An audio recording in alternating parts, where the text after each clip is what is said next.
Hello, race fans, and welcome to Disc Golf Daily. Today is Friday, April 5th. It's time to get you caught up with disc golf news and growth in 10 minutes. Today we'll be talking about disc golf handicaps, but first, the news. DGPT at NAB.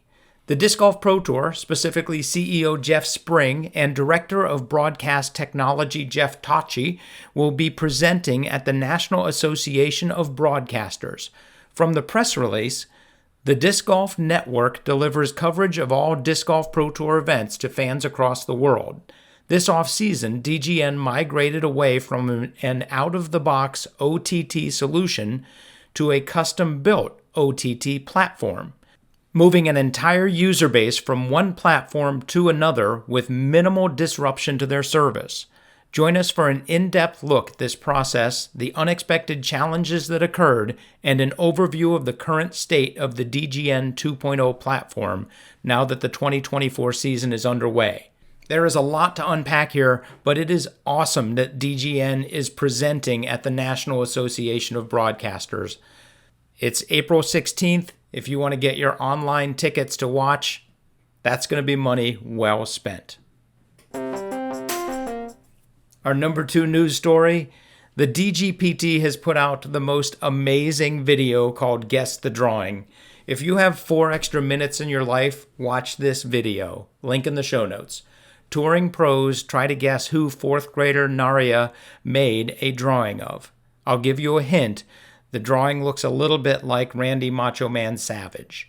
And our final news story of the day, the Players Meeting has a great article, a feel-good article about Gavin Rathbun. Go ahead and call it a comeback. He tore his shoulder, took 8 months off to recover, had a tough 2023, and was ready to hang it up. His distance had dropped from 650 to 550, and he just didn't feel like he had it anymore. He also didn't get the contract numbers he was hoping for. But as fate would have it, his girlfriend got the call and was hired as DGPT Jomez Pro Retail Operations Coordinator. She'd have to work every tour stop, and as a result, it made the expenses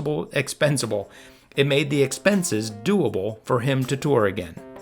4 events into the season, he has cashed at 3 of them with 2 top 10 finishes. Welcome back, Gavin.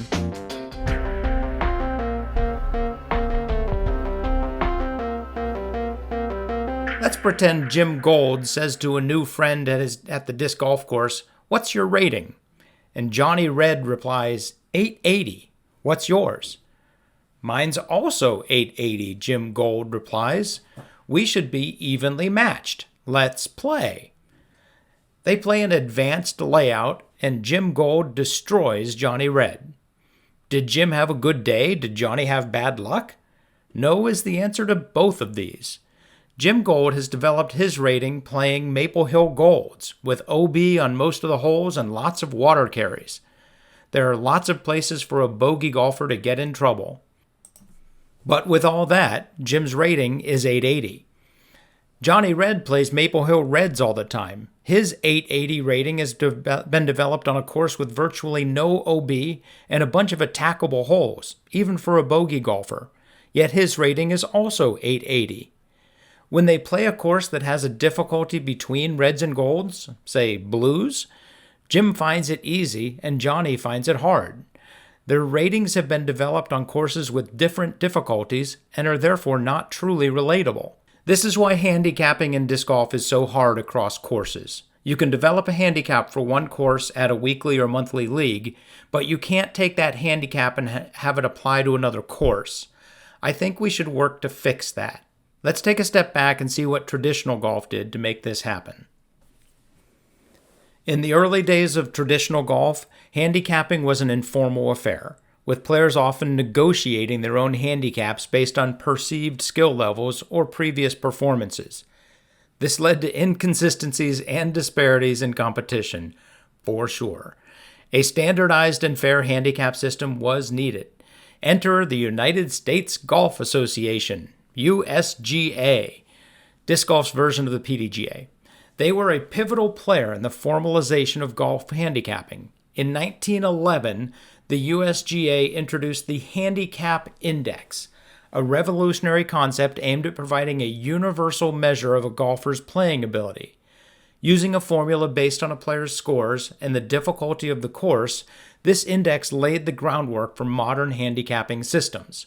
However, as golf courses continued to evolve in design and difficulty, it became evident that the handicapped index alone was insufficient to accurately assess a player's skill relative to the course they were playing on.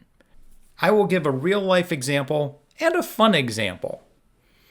I was lucky enough to be able to play Simon Lizotte in a 3-hole match. We even bet on the outcome. He had to beat me to win the bet. I only had to tie him, or win, to win the bet. The trick? The holes were 200-foot wide-open holes. We both birdied all 3 holes, and Simon learned that I like expensive dinners. With that result, we might believe that Simon and I are comparable golfers. We then go to Maple Hill Gold. Simon would likely win by a couple dozen strokes.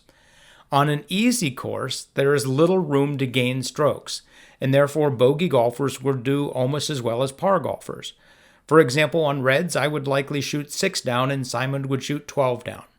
However, on hard courses, the difference between bogey and par golfers is exaggerated. On golds, I would likely shoot 80 and Simon would shoot 60. And yes, I'm probably exaggerating for each of us. On one course, I lose by 6. On the other, I lose by 20. What should my handicap be? 6, 20, some random number in the middle? It has to depend on the course. This was the dilemma that golf found itself in until the 1980s. This realization led to the development of the slope system. The slope system was a collaborative effort between the USGA and the American Society of Golf Course Architects, ASGCA. I will never say those words again. It's basically the equivalent of our Disc Golf Designers Group. And the slope system was introduced in 1987. It represented a significant leap forward in golf handicapping as it took into account the relative difficulty of golf courses by assigning each course a slope rating. The slope rating in traditional golf ranges from 55 to 155, and it is a measure of the relative difficulty of a golf course for bogey golfers compared to scratch golfers. For example, if a bogey golfer would shoot plus 18 on a course, and a scratch golfer would shoot par on a course, that course would have a slope rating of 100, meaning the handicaps are accurate. A bogey golfer would get 18 strokes. If, however, the bogey golfer shoots plus 12 and the par golfer shoots par, the slope rating will be lower. If the bogey golfer shoots in the shoots, let's say, 24 or more, and the par golfer still shoots par, then the slope will be higher. By incorporating slope into handicap calculations, we adjust for the differences in difficulty between courses.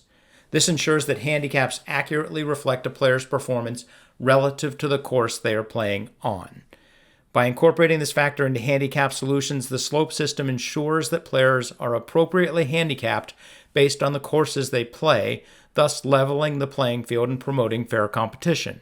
The introduction of the slope system changed things dramatically for golf handicapping. Fairness, accuracy, and integrity were increased in competition across courses. It underscored the golfing community's recognition of the evolving nature of their sport and its dedication to adapting to meet the needs of players of all skill levels. The development and implementation of the slope system represented a significant milestone in the evolution of golf handicapping.